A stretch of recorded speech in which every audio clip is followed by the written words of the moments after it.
What if the flag flying over Hawaii wasn't American? What if the United States lost the Pacific War? In 1942, the fate of the Pacific, and arguably the modern world, was decided in just a few days. A few bombs, a few ships, a few thousand men. And if it had gone differently, America may never have become a superpower. December 7, 1941. Japan launches a surprise attack on Pearl Harbor. Battleships burn in the harbor. Aircraft are destroyed on the ground. More than 2,000 Americans are killed. The United States enters World War II with shock, anger, and resolve. But in the early months of 1942, it does not enter from a position of strength. Within weeks, Japan moves with astonishing speed. The Philippines fall after brutal fighting. Guam falls. Wake Island falls. Singapore, once considered an impregnable British fortress, collapses in humiliating defeat. British and Dutch colonies across Southeast Asia crumble. The oil fields of Indonesia are seized. Rubber plantations in Malaya are captured. Shipping lanes are secured. The rising sun spreads rapidly across the region. By the spring of 1942, Japan controls an empire stretching thousands of miles. And for a moment, it appears unstoppable. But Japan knows something critical. It cannot win a long war of production. The United States has more steel, more oil, more factories, more shipyards. If the war drags on, American industry will overwhelm Japan. So Tokyo gambles. It seeks a decisive naval victory, one battle that will cripple the U.S. Pacific Fleet beyond recovery. That battle happened in June 1942, the Battle of Midway.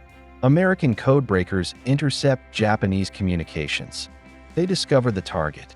They prepare an ambush. U.S. aircraft carriers launch waves of dive bombers at precisely the right moment. In a matter of minutes, 4 Japanese aircraft carriers are struck. Flight decks erupt in flames. Fuel lines ignite. Explosions rip through the hulls. By the end of the battle, 4 of Japan's elite carriers are lost. Hundreds of trained pilots are gone. It is the turning point of the Pacific War. From that moment forward, American industrial power begins to overwhelm Japan. New carriers are launched at staggering speed. New pilots are trained. New fleets are assembled. Island by island, year by year, Guadalcanal, Tarawa, Saipan, Leyte Gulf, until 1945, until Japan is pushed back to its home islands, until atomic bombs fall, until surrender. That is the history we know. But what if Midway had gone differently? Imagine this instead. A delayed American scout plane, a missed sighting. Japanese reconnaissance aircraft locate the U.S. fleet first. American carriers are caught in a vulnerable moment. Planes are refueling. Bombs are being reloaded. Decks are crowded. Japanese dive bombers descend from the clouds. Bombs fall. Flight decks ignite. Explosions tear through hangars packed with fuel and ammunition. The USS Enterprise is crippled. The USS Hornet sinks. The USS Yorktown, already damaged historically, is finished. In this scenario, instead of 4 Japanese carriers sinking, 3 American carriers are destroyed. The U.S. Pacific Fleet is shattered. Its offensive capability collapses overnight. Hawaii becomes dangerously exposed. Midway falls. Japan secures its defensive perimeter. And suddenly, the Pacific balance of power looks very different. Now the question changes. It is no longer, can Japan survive? It becomes, can America come back at all?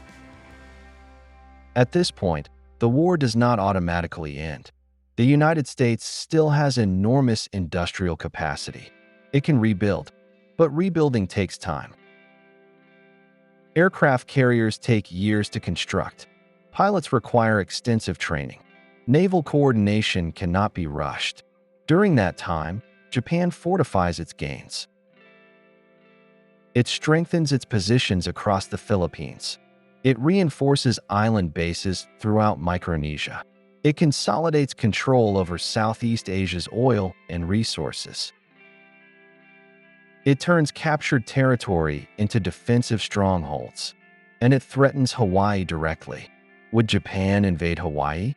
Probably not immediately, but it could isolate it, harass it, make it costly for the United States to defend.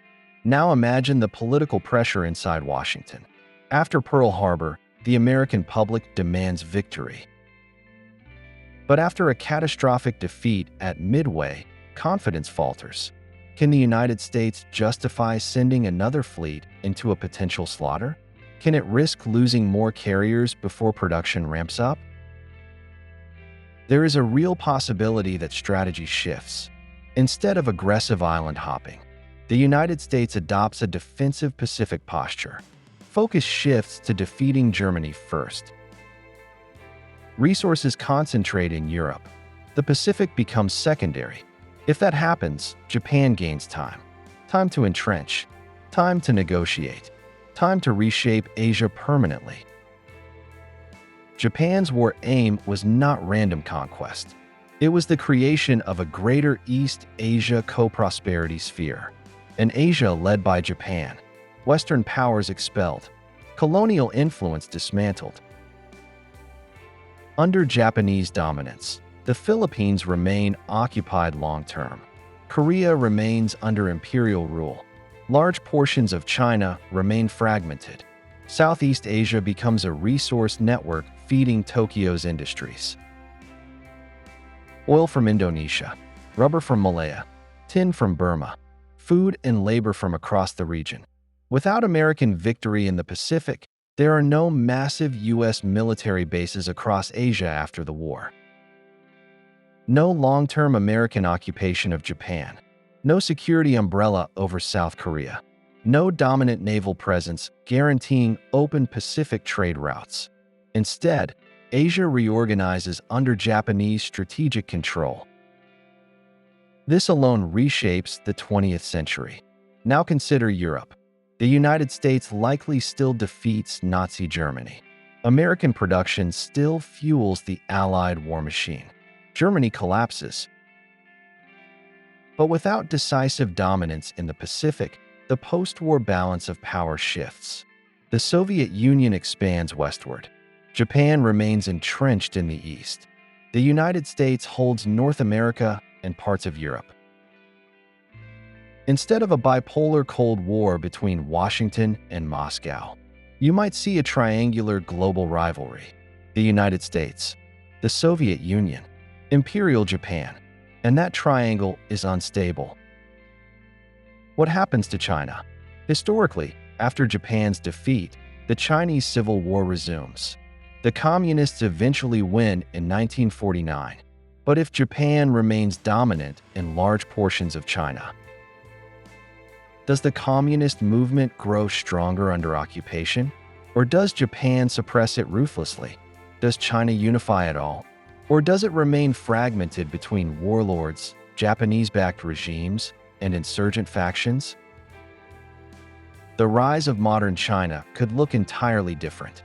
And if China develops differently, the 21st century changes dramatically. Now consider American identity. Without victory in the Pacific, does America view itself as the unquestioned defender of the global order? Does NATO form the same way? Does the Marshall Plan carry the same influence? Does global trade flow under American naval protection? Or does the Pacific become a contested sphere where American ships operate cautiously? Global dominance requires two oceans. Control of the Atlantic and the Pacific. If the Pacific is constrained, America's reach shrinks. Its leverage weakens. Its confidence shifts inward. The United States may still be powerful, but not unrivaled, not dominant, not singular. Now imagine the modern world. Japanese naval installations near Hawaii. A Pacific alliance system centered in Tokyo. No permanent American military dominance in Guam or Okinawa. No guaranteed U.S. naval superiority in East Asia. Perhaps English does not become the dominant global second language. Perhaps Japanese economic influence expands much earlier. Perhaps Asia's technological rise centers around a different political core. Hollywood may not spread the same way. American pop culture may not globalize in the same form. Silicon Valley might still exist, but its reach could be limited by geopolitical fragmentation. Instead of A.U.S. China rivalry defining the 21st century, you might see a Japan-China rivalry, or a prolonged cold standoff across the Pacific, or a multipolar Asia where American influence is secondary. All because of a battle that lasted 4 days in 1942. So here's the question. If Japan had destroyed the American carriers at Midway, do you believe the United States would have eventually rebuilt, returned, and reclaimed dominance? Or would a negotiated Pacific order have locked in a Japanese century? Would American industrial power inevitably prevail? Or would political fatigue and strategic caution reshape history permanently? Let me know what you think, because history often feels inevitable, but it isn't. In June 1942, the balance of global power hung on aircraft carrier decks in the middle of the Pacific Ocean. And if those decks had burned differently, the modern world might look vastly different to America and the rest of the superpowers.